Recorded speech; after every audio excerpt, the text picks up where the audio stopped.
Today we're going to learn everything there is to know about aspects.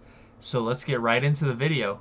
First, we need to talk about exactly what aspects are. They are basically legendary items. It's what defines a legendary versus a rare. There's going to be a small imprint of something that it does that a rare just doesn't. A rare gives you base stats. Legendaries do things, basically. That's the only difference.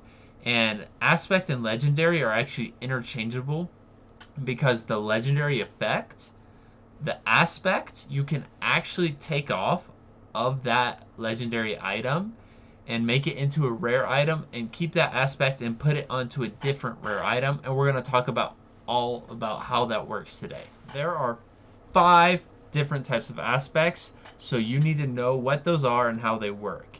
So there are defensive, which allow you to take less damage, offensive, which allow you to do more damage.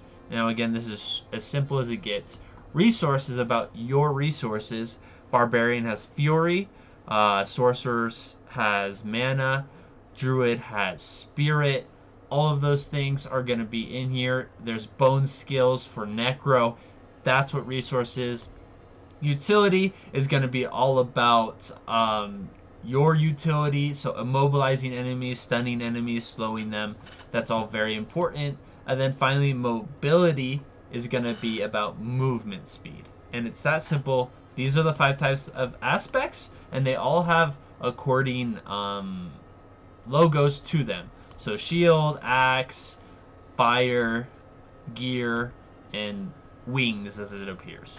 First thing though, you need to know where to find this oculist, which is where you're going to extract and imprint aspects. So you start in this town called Kiovashad, and for some reason there's no oculist in Kiovashad. I like to just go and teleport over here to Saragar. And once you get to Saragar, there's gonna on the map, this is what the oculist looks like. It's just a triangle with 3 circles on each point, and you're going to want to go up to that oculus, and they'll allow you to imprint and extract. Okay, and let's go over exactly what that means and how you can do it. Now, very simply, you can imprint from an aspect in your inventory. So you have these tabs here. One of them is aspects, or from your codex of power. Now these things are different.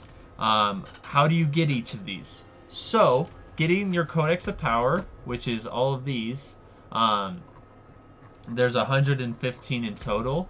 You get those by defeating dungeons. So there's dungeons all across the map, and each dungeon, the first time you defeat it, it's going to give you the the aspect for that codex of power. And if you haven't done the dungeon, it will actually tell you what aspect it will give you. And if it's only for one class, it'll tell you. So, for example, Druid only. It'll tell you that in red letters. Super easy to understand. Basically, there's 116 dungeons, and you just have to do all of them to get 116 aspects. Obviously, there's aspects for certain classes you won't need. It's up to you if you want to do them or not. A lot of the dungeons do repeat. They're the exact same dungeon, and it's kind of a complaint. So if you don't want to do all of them, you don't have to, but I would recommend it. It's part of the process, I think, and it's really fun. I do plan on doing that. And that's everything you guys need to know about aspects and legendaries. It's really not that complicated. It just kind of needs to be explained because it's a little hard to understand if you haven't been taught. It's not something super self-explanatory in the game, but that's why I'm here. If you guys like this type of content, feel free to like, comment, and subscribe. I also stream on Kick at kick.com/jlol247, and I'll leave that in the pinned comment below. Thank you guys so much.